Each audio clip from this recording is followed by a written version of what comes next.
And we're live from the Rez here with two dark natives, although I'm just here by myself. Host Raul Chrisman. Andre J. Dominguez is away on, he's out tripping around, doing things, getting work done, so he couldn't make it tonight. But we're here with our special guest, Mr. Justin Amador, the Reservation Reptiles, the man with the biggest snake. Just kidding, that's what I say. How are you doing tonight? I'm doing good, and thanks for having me. Absolutely, absolutely. So, something you got going on right now, something that I think a lot of people might be tripped out on in our area for sure, is the idea of a reptile. How would you explain what you got going, I should say? I could kind of explain it as a reptile keeper. We kind of do like somewhat of a rescue, some breeding, and just a lot of educational classes with the youth, with adults, with people within the community and the reservation.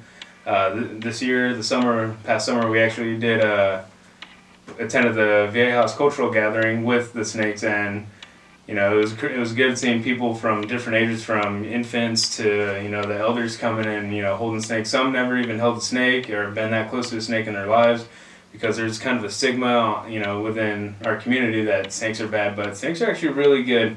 They keep down the population of rodents, rabbits, squirrels, field mice, stuff like that.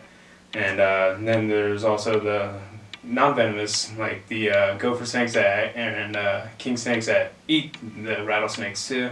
So it's kind of a crazy situation what we do, but it's all worth it in the end, and we're glad that we do it. Yeah, and so it's kind of like a snake refuge, I guess, for some, right? It's an opportunity to be around snakes, things like that. I know, like you were talking about, it's a little bit of a I don't know if a taboo might not be the word. We have a long relationship with snakes. I do know that.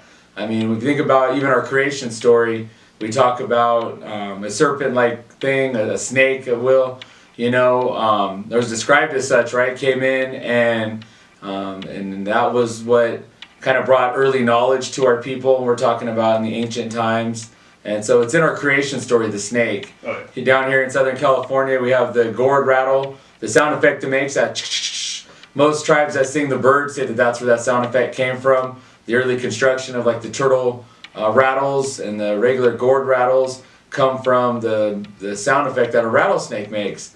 And then the designs that you see throughout our region, whether it's the diamonds on the baskets or even the snakes themselves that are put on the baskets, you see that always within our symbols, representing knowledge, representing really a lot of things. So we've had a long history. It's in our lore, it's in our stories, in our worldview. With snakes, we've been living with them so long. I'm sure throughout the years we've had a lot of people who have been bitten by them, probably back in the day, have died from that. I don't know if I can think of anybody recent times who's been bitten and killed, but I know a long time ago it must have happened, right? Oh yeah. And I know for a long time that our people also ate snake. Oh yeah. And so we have this, real relationship with the snakes. I myself have eaten snake, it's good.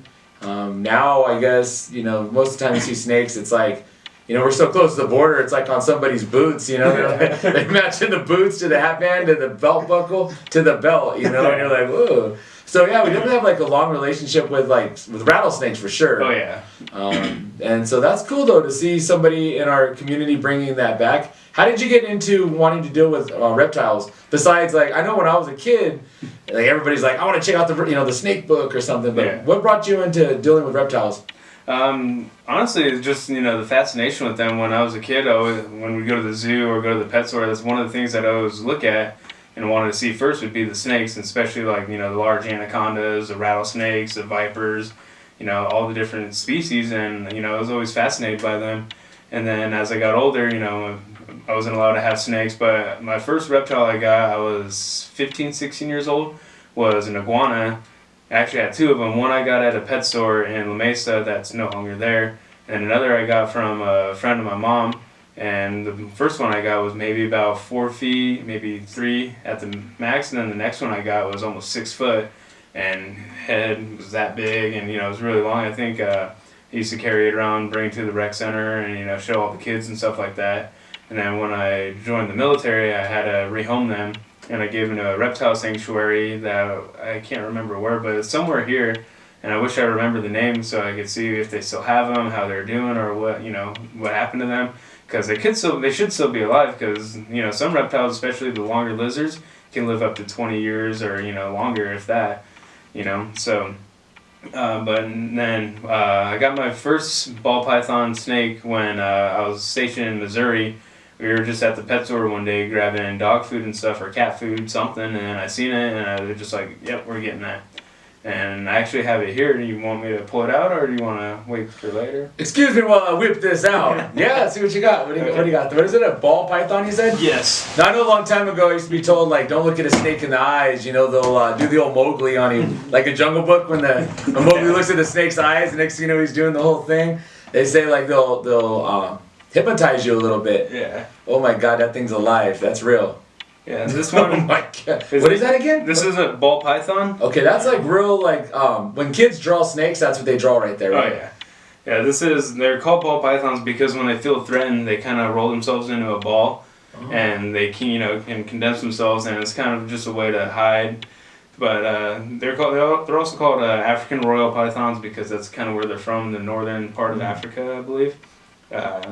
And this one is called a calico because he's got the white spots. With ball pythons, there's hundreds of different morphs and different genes and subspecies, and that it's just hard to keep track of them. But they all have certain identifiers, in like the white spots.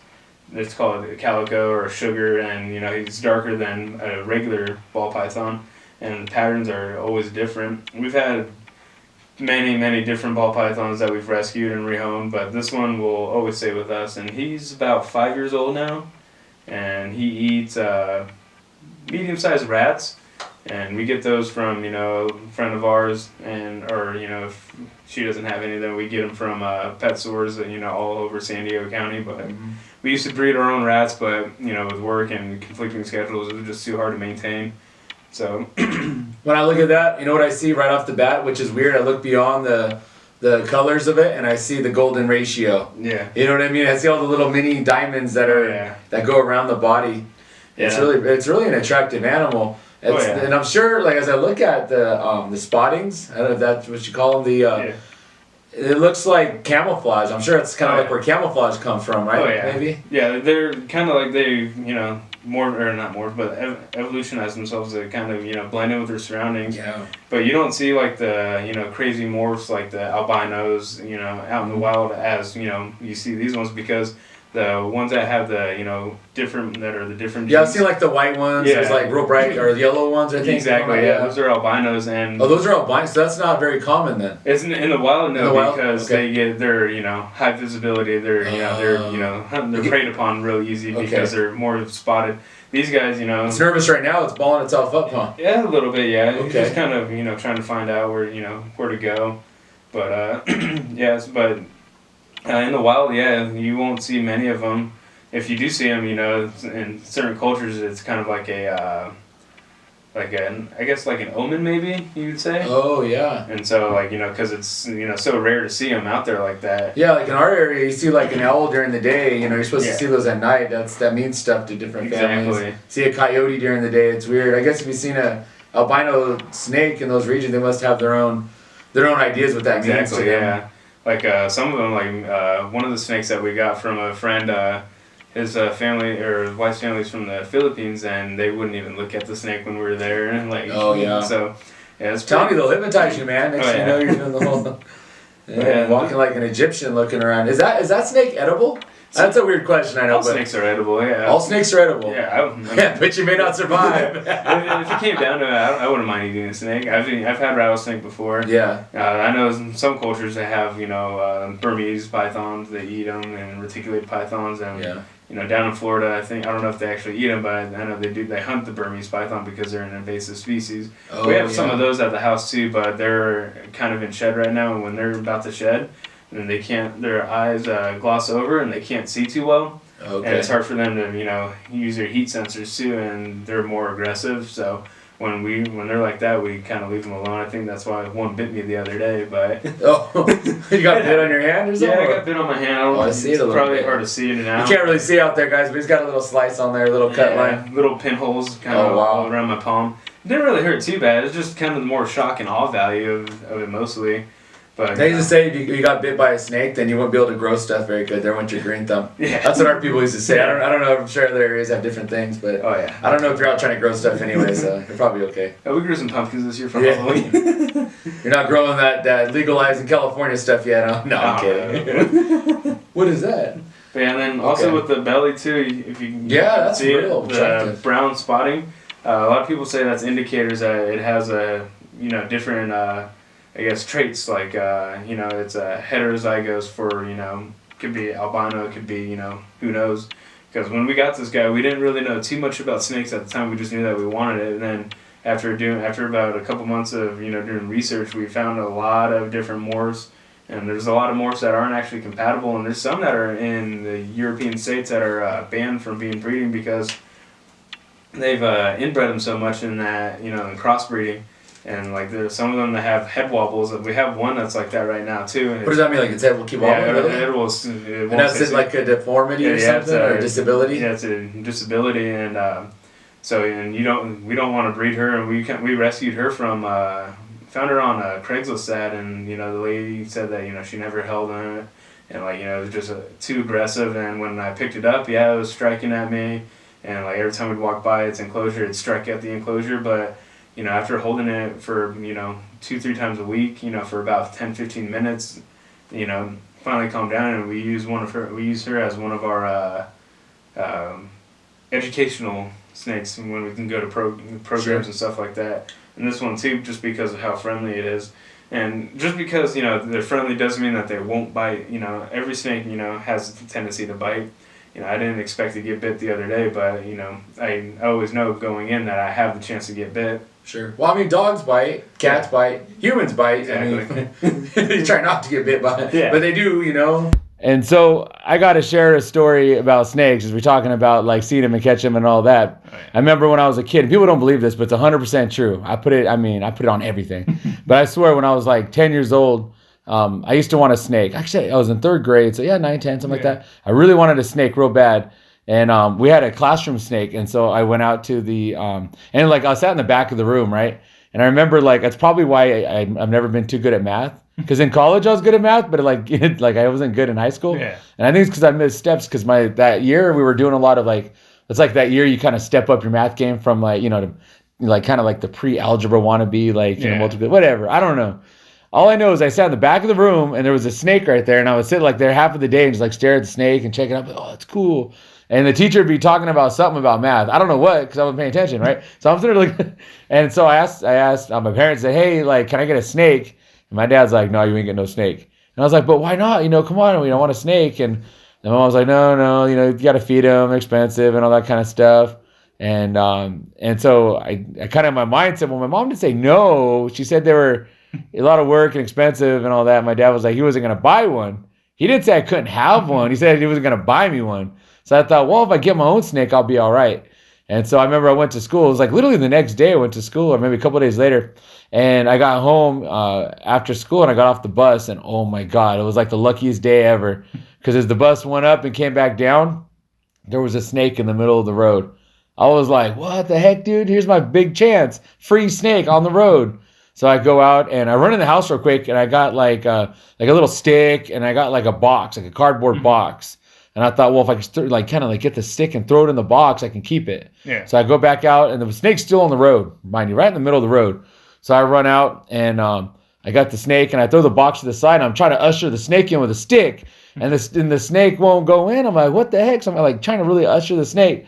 And by this time, it's getting mad. I could tell because the tail's going. It's a rattlesnake. I'm an idiot. Okay, so I'm a little kid. I'm an idiot. I'm trying to get me a rattlesnake. And so right in that moment, I swear time slowed down like Matrix style, right? And so the snake tried to take a bite at me. It struck at me at my leg. And I was like 10. Yeah. I was a chubby little res kid, Looked like a big piece of fry bread out there. And it looked like I was trying to take a bite of it.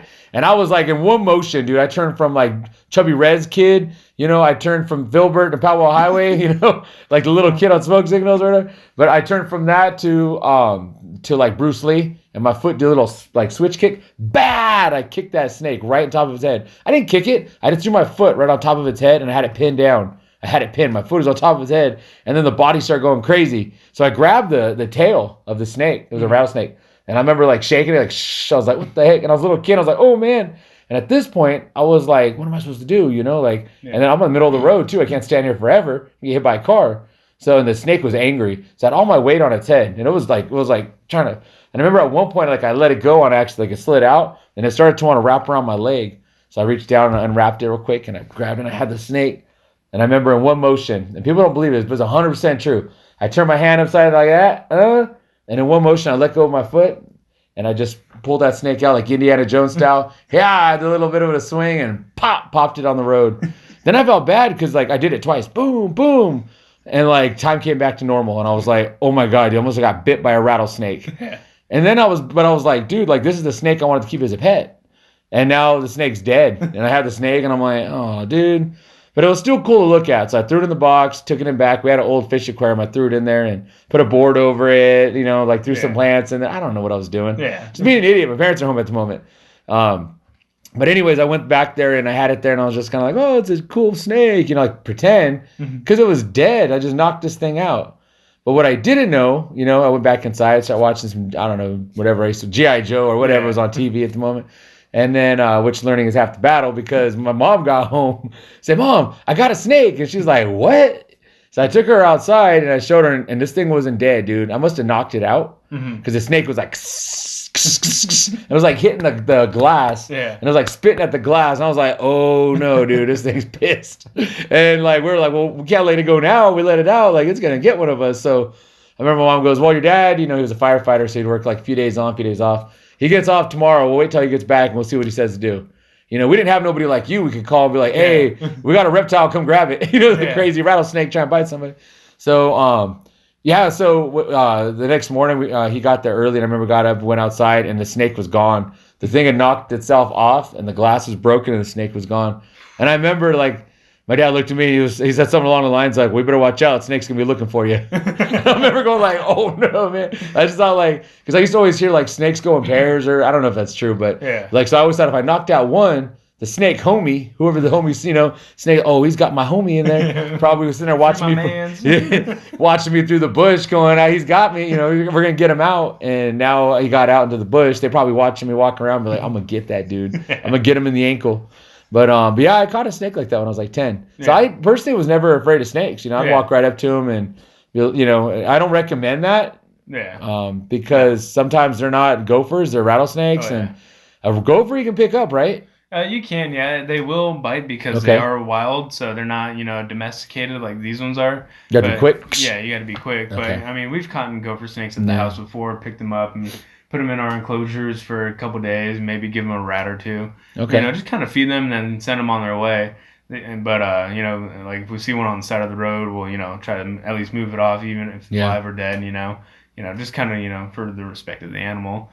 But you know, they're okay to pick up, but I wouldn't recommend it if you're not experienced, especially if you can't tell the indicators, because you know a lot of. Well, what are those key indicators? How do you know? What's it in our area? Probably gopher and rattle are probably the two that are most they're the most common here in like you know the Alpine VA house area.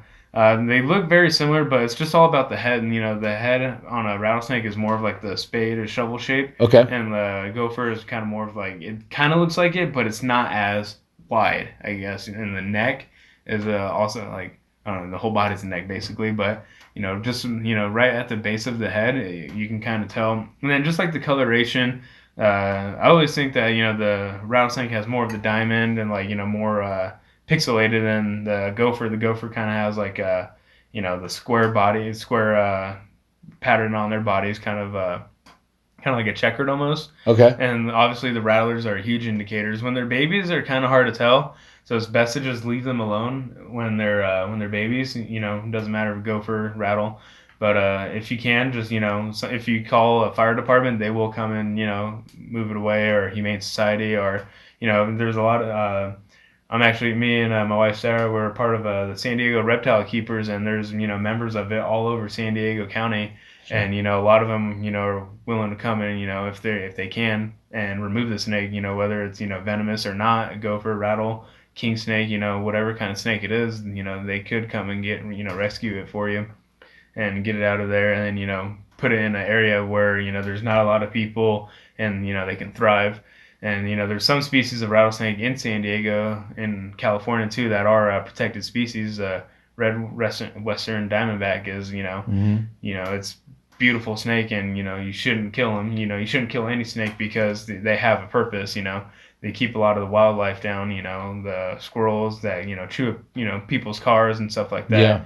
And I try to tell people that when especially on certain Facebook pages that showing like their dead snake, and this was like, hey, there's, and later on complain about, oh, squirrel ate this, or gopher ate that. But that happened to my car though. When it wouldn't start, I thought the batteries messed up, and I had to go buy, those that are in automotives know what a harness is. I had to buy a whole new harness, which is really just all the wiring to the electrical system. Yeah. What I didn't know is that the electric, it's all wrapped in like an oil that's made out of or made from corn oil, wrapping on the wire, and so the squirrels smell that, and it's like corn to them or whatever, and it's real attractive. Yeah. They go in there, they'll eat all your wires, and now you got like a $2,000. That's what it cost to put a new harness on our ride that one time, and I was like, oh my goodness. And it was like a newer car and whatnot, and but again, it was squirrels. Yeah. So I guess if we had a bunch of rattlesnakes, that would help. If you can relocate them, move them to a certain area, or like an area where there's not people. If not, if you have to do what you have to do, it sucks, but if you can, call someone to come and move it. I've had a few calls, but every time I've always been like gone or at work, so I can't always I can't go and get it. But San Diego Reptile Keepers, SDRK, they're a good group of people, and we like hanging out with them. A lot of people with lots of knowledge have been keeping reptiles and for years and years. Dude, if I showed up, man, I'd legit show up like the Colandero on La Bamba. You ever see that? Where he's got the bandana, the snake skin, and the necklace, and I'd be like, shh. That's how I'd show up. They say king snakes are good, right? King snakes are good because they chase the coyotes. They chase the rattlesnakes away, right? Yeah, they'll eat them too. And they'll eat them, huh? Yeah. I know cool. One time in my yard, I was walking and I saw a snake, and I about had a heart attack, man. I about dropped my whole lunch out my backside. And I looked down, I was like, ugh! And I was like, oh man. And I just saw it moving. It was huge. And I thought, what the heck? So I just kind of walked. It's all like, from a pace. I could see its head, I could see its tail, and it was just walking out of my yard, slithering out. And I just kind of walked it alongside it, and it just went through. And I just thought, wow, that's pretty cool. It was a king snake, though. And it was just cruising through. And I've heard that, when they kind of get their little freeway or the little road, they'll kind of like frequent that every so often, and that was cool with me because I know that they do keep down the road. It's the squirrels, and I live in a field, so ain't nothing wrong with that, Yeah, and king snakes are you could tell them apart because they're black and white. Yeah, they're banded, or some have the straight stripe going down their back, whether it's a black black side with the white, or the white with the black stripe. Those are pretty. You see those at pet shows all the time, and they're beautiful. And like king snakes are they're pretty popular too as domesticated pets, but they're still like you still don't want to pick them up. You never want to pick up a wild snake. Unless you actually are trained, or you've have experience rescue or for that matter anything wild. I mean, even the wild res dogs. Don't be petting somebody else's dog; it might bite you.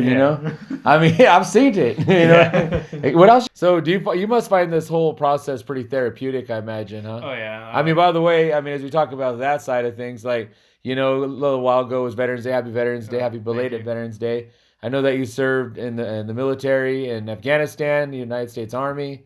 How much of you coming home and kind of distancing yourself from that kind of thinking, I guess, and healing, I guess is the word, and getting used to civilian life. How much of this reptiles kind of played a role in that? It's played a big portion of it because like you said, it is kind of therapeutic. Just like watching them move around and just kind of just be themselves, like, pulling them out and like just letting them kind of just, wander around the yard or the house and just, watching it. It's like, it's calming, it's relaxing. And, and then, when, they shed and you get a full shed, especially with our, 13-foot, Burmese python, you get a full shed from her and, you can see the eyes, the nose on the shed and, it's just, you're doing something right and, it just makes you feel good and like, just, kind of forget about, things that from over there and stuff like that. So and seeing I don't like I didn't even see any snakes out there either, which kind of bummed me out. It's a pretty dry climate though, I guess, huh? Is that why you wouldn't see much? No, I guess they have like cobras and like some kind of vipers out there and stuff. I'm not really sure what they had, but now I'm like, I just, it's just something that like, just piqued my interest, and I just kind of ran with it. And my Sure. wife Sarah, she's been a big supporter in it, and she loves, the geckos and lizards, and the blood python that I pulled out, that's her favorite snake, and that's one she doesn't ever want to get rid of, and I don't blame her. Yeah, I bet. I mean, when I think of geckos and lizards and stuff, I'm always going back to the Cheech and Chong movies. That's like first time I ever was like, wow. I remember a kid going like, you can keep a lizard in your house? Oh yeah. Yeah, I guess I didn't know too much about the outside world or something, but Yeah. but it's cool to go over there and to see all that you have there, And I remember when you just had a couple, Yeah. and you're talking about getting more, and now you got a whole Yeah. bunch of them. Yeah, about 19 of them so far. So if someone's interested in a little bit of snake knowledge, or they're interested in possibly getting a snake, I mean, I imagine you want to learn a little bit more about them before you have made that big move. Where can someone go get some information on all this stuff? There's a lot of places on Facebook. A lot of you can just type in reptiles, or snakes, or ball python, like the species that you're interested in. If you Google it, or not Google it, well, Google it too, but if you look on Facebook, and there's a lot of different groups that have a lot of files attached to their group pages, and a lot of them are public, so you don't even have to really be a member, but you can go through and read a lot of the postings and a lot of the files. And like I said, San Diego Reptile Keepers, there's a Facebook page too for that's public too, that if you have a question, someone is more than willing to answer. Yeah, because sometimes I go looking for information. Like I seen a snake, and what kind of snake is this? So real quick, pull out my phone, I Google some information, and you're finding stuff like right off the bat, they're throwing information from like North Carolina, and it's like, well, I'm in Southern California, so you type in Southern California, they give you a little bit of information.